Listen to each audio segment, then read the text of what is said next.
Mainit na usapin ngayon ang divorce bill na isinusulong ng mga progresibong mambabatas tulad ni Congressman Edsel Lagman sa House of Representatives at Senator Riza Hontiveros sa Senate. At maingay din ang mga konserbatibong grupo sa simbahan upang labanan at tutulan ang pagpasa ng divorce bill into law. Kapag naging batas ang divorce bill, magkakaroon ng ah, chance ang mga kababaihang nakatali sa masalimuot na relasyon na makalaya. Maraming mga kababaihan ang inaabuso at sinasaktan ng asawa. Ito ang realidad sa karamihan nating mga kababayan. Totoong pinahahalagahan natin ang pamilya. Wala namang ayaw nito. At hindi rin natin gustong ang pagkakawatak-watak ng pamilyang Pilipino. Lalong hindi ito ang layo ng divorce bill. Ang pakay ng divorce bill ay upang protektahan ang dignidad ng mga individual na nasa nakakasulasok na marriage. Bigyan sila ng chance na magkaroon ng second shot at life na minsan ay nagkamali sila sa pagpili at pagdesisyong magpakasal. Bakit kailangan pa ang divorce? May annulment naman.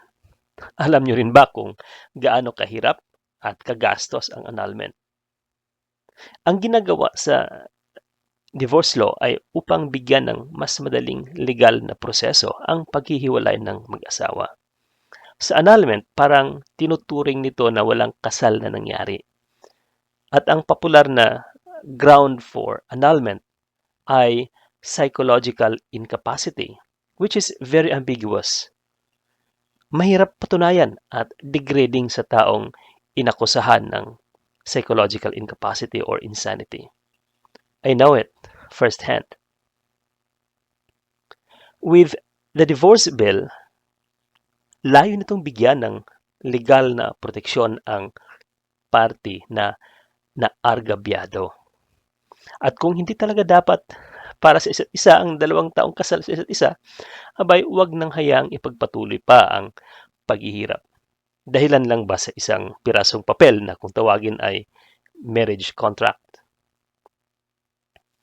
Hindi dapat maging insecure ang simbahan sa takot na magiging irrelevant ito sa buhay pamilya ng mga Pilipino.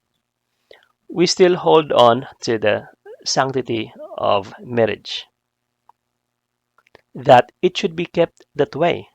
Pero palayain natin ang mga nakakulong pa sa piitan ng bad marriages. Hindi ba't ang misyon natin ay iligtas ang marami sa kapahamakan? Kung napapahamak na si Maria dahil sa kapabayaan at kawalanghiyaan ni Juan, abay tulungan natin si Maria na makawala sa tanikala ni Juan. Jesus would do the same. Hindi ito kawalan sa iyong pagiging Katoliko kung matulungan mo ang isang tao na mapalaya mula sa toxic marriage.